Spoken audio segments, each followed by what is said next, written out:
ഊട്ടി അഥവാ ഉദകമണ്ഡലം തമിഴ്നാട്ടിലെ നീലഗിരി ജില്ലയിലെ ഒരു മലയോര പട്ടണം. ഇന്ത്യയിലെ നീലക്കുറിഞ്ഞി പൂക്കുന്ന അപൂർവം ചില സ്ഥലങ്ങളിൽ ഒന്ന്. ക്വീൻ ഓഫ് ഹിൽ സ്റ്റേഷൻ എന്നറിയപ്പെടുന്ന സ്ഥലം ഊട്ടി.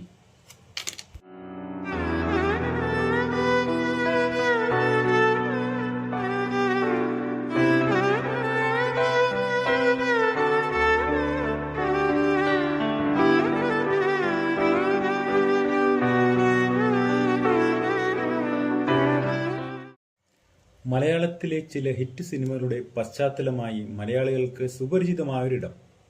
ചില ഹിറ്റ് ഡയലോഗുകളായും ഹിറ്റ് ഗാനങ്ങളാലും ഗൃഹാതുരത്വം അനുഭവിക്കുന്ന മലയാളിയുടെ ഉപബോധ മനസ്സിൽ എന്നും ജീവിക്കുന്ന ഒരിടമാണ് ഊട്ടി. ഊട്ടിയിലേക്ക് എത്തിച്ചേരാൻ 3 പ്രധാന മാർഗങ്ങളുണ്ട്. കോയമ്പത്തൂർ ഗാന്ധിപുരം നോർത്ത് ബസ് സ്റ്റാൻഡിൽ നിന്നും ഓരോ അരമണിക്കൂറിലും എന്ന പോലെ ബസ് സർവീസ് ഉണ്ട്. അതുകൂടാതെ നിലമ്പൂർ ഗുഡല്ലൂർ വഴി എത്തിച്ചേരാം. പിന്നെ മസനഗുഡി വഴിയും ഊട്ടിയിൽ എത്തിച്ചേരാം. മസനഗുഡി വഴി ഊട്ടിയിലേക്കൊരു യാത്ര, അതൊരു വല്ലാത്തൊരു എക്സ്പീരിയൻസ് ആണ്.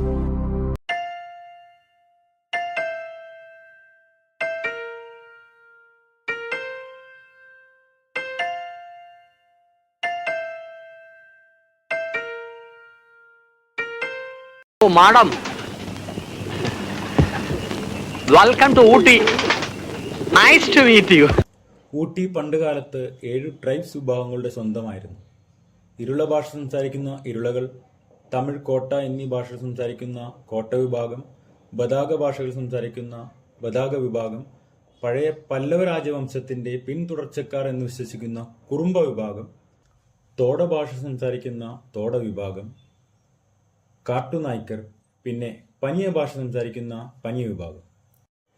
ഈ 7 വിഭാഗക്കാർ മാത്രം അധിവസിച്ചിരുന്ന ഊട്ടി എന്ന മലയോര പ്രദേശം ക്രമേണ ബ്രിട്ടീഷ് ഭരണത്തിന് കീഴിൽ വന്നു ചേർന്നു.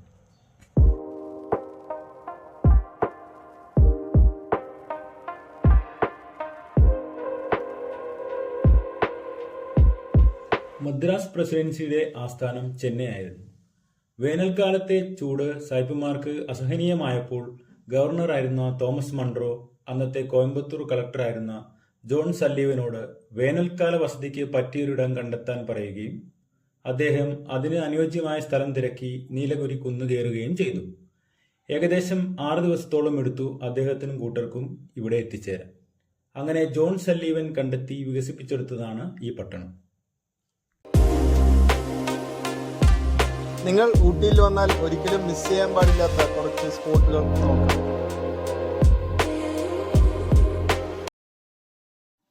ഒന്നാമതായി ബോട്ടിംഗ് പോയിന്റ്. ഊട്ടി ടൗണിൽ നിന്നും ഏകദേശം 2 കിലോമീറ്റർ മാത്രം ദൂരം. ഇവിടെ എൻട്രി ഫീ 20 രൂപ നൽകണം.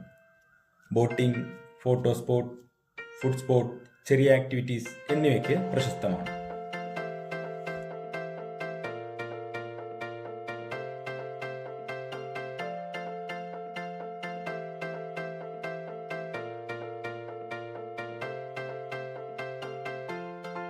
Motor boat, pedal boat, speed boat എന്നീ ടൈപ്പ് ബോട്ടുകൾ ഇവിടെ ഉണ്ട്. ഓരോന്നിനും നിശ്ചിത പൈസ അടച്ച് ടിക്കറ്റ് എടുത്ത് ആ സർവീസ് ആസ്വദിക്കാവുന്നതാണ്.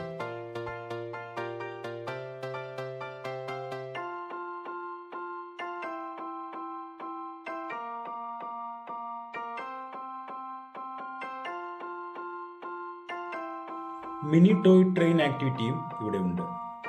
സീസൺ ടൈമിൽ IRCTC ട്രെയിൻ ടിക്കറ്റ് കിട്ടിയില്ല എങ്കിൽ ഇവിടെ വന്നാൽ ടോയ് ട്രെയിൻ എക്സ്പീരിയൻസും കിട്ടുന്നതാണ്. രണ്ടാമത് ബൈനോക്കുലർ വ്യൂ പോയിന്റ്. ഊട്ടിയിൽ പലയിടത്തും ബൈനോക്കുലർ വ്യൂ പോയിന്റ് ഉണ്ട് എന്നാണ് അറിയാൻ കഴിഞ്ഞത്. എല്ലായിടത്തും ഏകദേശം 20 രൂപയാണ് എൻട്രി ഫീസ്. ഇവിടെ നിന്നുമുള്ള അതിസുന്ദരമായ കാഴ്ചകളാണ് കാണാൻ സാധിക്കുന്നത്.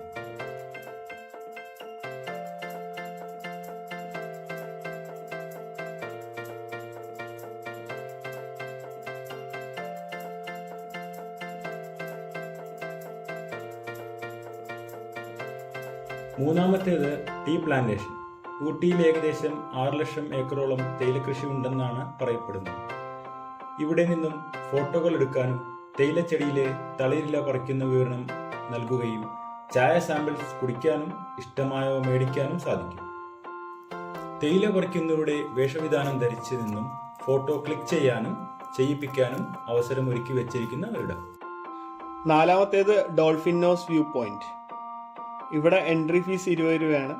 ഇവിടെ ഒരു 180 ഡിഗ്രി വ്യൂ നമുക്ക് കിട്ടും, പനോരമിക് വ്യൂ ആയിട്ട്.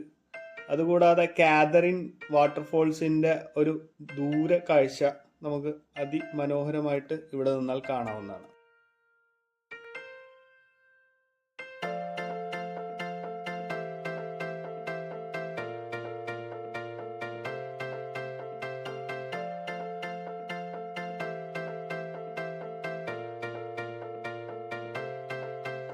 അഞ്ചാമത്തേത് ദോഡാപേട്ട പീക്ക്.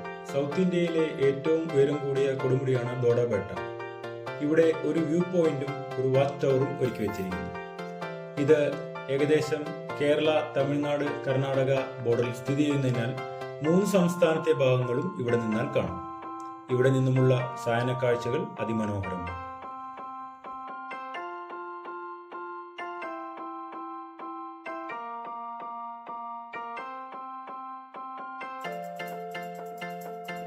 ഊട്ടിയിലെ കാഴ്ചകൾ ഇവിടെ തീരുന്നില്ല.